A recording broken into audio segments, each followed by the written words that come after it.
کی تو تمام مسلمان بھائیوں کو میرے سرکار کی آمد مبارک ہو۔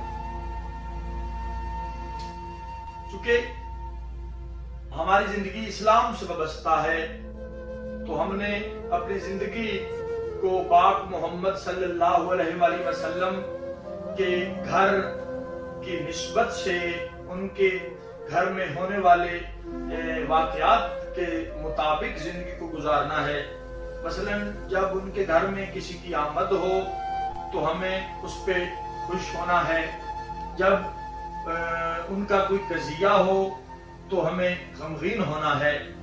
تو آج کا دن بڑا ہی خوش قسمت دن ہے، بڑا ہی عظیم دن ہے کہ آج جناب حسن عسکری علیہ السلام اس دنیا میں جلوہ افروز ہوئے ہیں۔ کس عظمت کے مالک ہیں جناب حسن عسکری، کس مرتبہ کے مالک ہیں، کس شان و شوکت کے مالک ہیں، کس رعب و جلال کے مالک ہیں میرے امام۔ ایک جملہ ہی میرے امام کی عزت اور تعارف کے لیے کافی ہے، جس کی جھولی میں کائنات کا پہلا امام پلے اسے حضرت ابو طالب کہتے ہیں، اور جس کی جھولی میں کائنات کا آخری امام پلے اسے حسن عسکری کہتے ہیں۔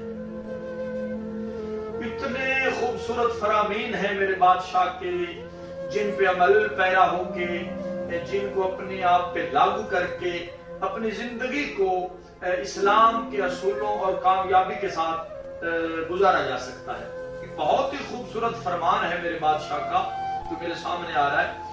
میرے بادشاہ فرماتے ہیں، جناب حسن عسکری بادشاہ فرماتے ہیں، اگر کوئی اس فرمان پہ ہی عمل کر لے تو بھائی اس کی نجات ضروری ہے، اس کی آخرت سمر جائے گی اگر کوئی اس ایک فرمان پہ عمل کر لے۔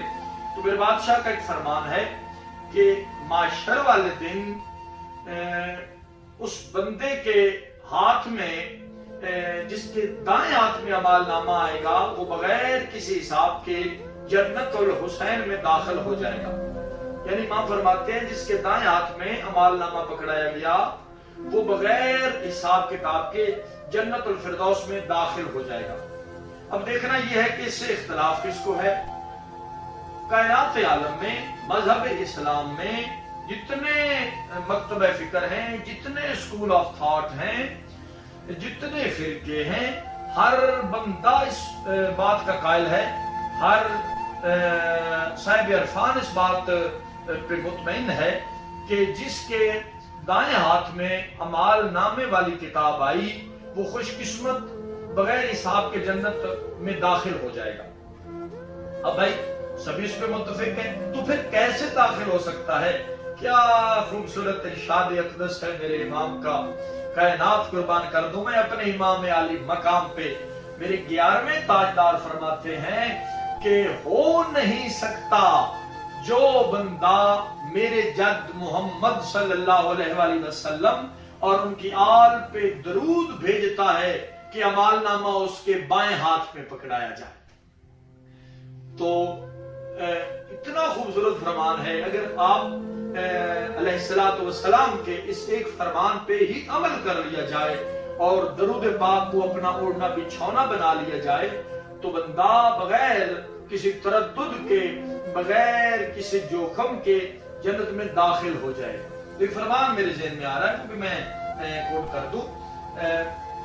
ابن عشری ایک اللہ کے ولی ہوئے ہیں، وہ کہتے ہیں کہ ایک دفعہ میں بیت اللہ کا طواف کر رہا تھا تو ایک نوجوان بھی میرے ساتھ بیت اللہ کا طواف کر رہا تھا، تو جو کلمات حج ہیں وہ اپنی زبان سے وہ جوان ادا نہیں کر رہا تھا بلکہ وہ درود پاک پڑھے جا رہا تھا، متواتر چکر لگاتا درود پاک پڑھ رہا تھا۔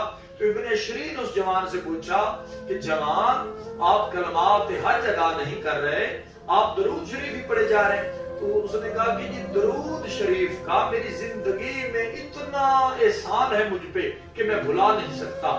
تو اللہ کے ولی ابن عشری نے ان سے پوچھا کہ کیا آپ کی زندگی میں اس کا عمل دخل ہے اور کیا آپ پہ کرم ہے درود کی وجہ سے؟ تو انہوں نے اس جوان نے کہا کہ ایک دفعہ میں اپنے والد صاحب کے ساتھ بیت اللہ کا حج کرنے آ رہا تھا تو جنگل میں میرے والد صاحب کی طبیعت خراب ہو گئی، ان کا پیٹ پھول گیا، ان کا چہرہ سیاہ ہو گیا، تو میں پریشان ہو گیا. میں پریشانی کے عالم میں کھڑا تھا کہ اب میں کیا کروں، یہاں تو میرا کوئی وسیلہ نہیں، میرا کوئی مددگار نہیں. تو وہ جوان کہتا ہے کہ دو خوبصورت گھوڑ سوار آئے میرے سامنے، تاجدار. ایک تاجدار نے اپنے سر سے تاج اتارا، اپنے چہرے سے نقاب اتارا اور میرے پاس آ کے کھڑے ہو گئے، اور انہوں نے میرے والد صاحب کے چہرہ پہ اپنا خوبصورت ہاتھ رکھا. جب انہوں نے ہاتھ رکھا تو اگلا لمحہ میرے والد صاحب کا چہرہ 14ویں کے چاند سے زیادہ خوبصورت ہو گیا تھا.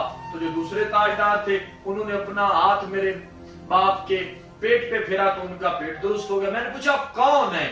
تو انہوں نے مسکرا کے فرمایا کہ تم خوش قسمت ہو کہ دنیا میں ہماری زیارت کر رہے ہو. تو جوان کہتا ہے تاجدار نے کہا مبارک ہو، تو خوش قسمت ہے، میں تیرے لیے خود چل کے آیا ہوں، میں تیرا نبی حضرت محمد صلی اللہ علیہ وآلہ وسلم ہوں، اور یہ تیرے امام علی علیہ السلام ہیں. تو یہ جوان کہتا ہے میں نے پوچھا مولا اتنا کرم، اتنی مہربانی مجھ گنہگار اور میرے باپ پہ؟ تو انہوں نے کہا کہ آپ کا جو باپ ہے وہ سارا دن محنت مشقت کر کے جب شام ہوتی تھی تھکا ہارا اپنے بستر پہ لیٹتا تھا، تو جب اس کا سر بستر پہ جب وہ سر رکھتا تھا تب وہ درود پاک شروع کرتا تھا. جب تک اس کی آنکھ کھلی رہتی تھی تو وہ مجھ پہ اور میری آل پہ درود بھیجتا رہتا تھا. تو اس وجہ سے مجھے اتنا اس سے پیار ہوا ہے کہ میں خود اس کی مشکل کشائی کے لیے آ گیا. تو بھائی درود پاک اتنی عظیم اللہ تعالی کا ہمارے لیے انعام ہے. تو بات ہو رہی تھی جناب حسن عسکری بادشاہ پہ، تو بات دور نکل گئی. یہ ایسے امام ہیں، یہ ایسے محترم ہیں کہ جن کے بیٹے کے انتظار میں اللہ تعالیٰ نے قیامت کو روکا ہوا ہے. تو صاحبان معرفت ہمیں اپنے امام کی معرفت حاصل کرنی چاہیے. ہمیں آج کے دن پہ عمل پیرا ہو کے جس چیز کا ہمارے امام نے حکم دیا ہے ہمیں وہ بات کرنی چاہیے. اس سے ہمارے امام نے روکا ہے ہمیں رکنا چاہیے، کیونکہ ہمارے امام کا فرمان صرف حسن عسکری کا فرمان نہیں، وہ علی علیہ السلام کا فرمان ہے، وہ پاک محمد صلی اللہ علیہ وآلہ وسلم کا فرمان ہے. تو اصل میں وہ اللہ کا فرمان ہے.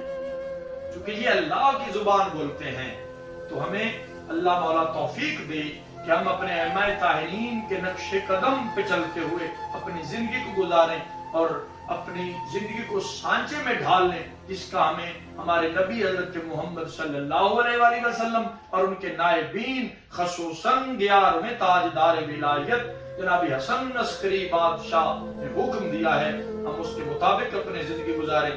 اور آج کے شعر پہ میں آپ کی زحمت کو تمام کرتا ہوں. کرتے ہیں صرف اللہ کا کلام عسکری، ہے خالق کا عظیم انتظام عسکری، بے مثل بے مثال ہیں امام عسکری، خدائی پہ خدا کا ہے انعام عسکری. اور اتنی خوبصورت دو سطریں صاحبان معرفت ملاحظہ فرمائیے گا. کرتے ہیں صرف اللہ کا کلام عسکری، ہے خالق کا عظیم انتظام عسکری، بے مثل بے مثال ہیں امام عسکری، خدائی پہ خدا کا ہے انعام عسکری. میں کیا بتاؤں کیا ہے ان کے اختیار میں، قیامت اس کے بیٹے کے ہے انتظار میں.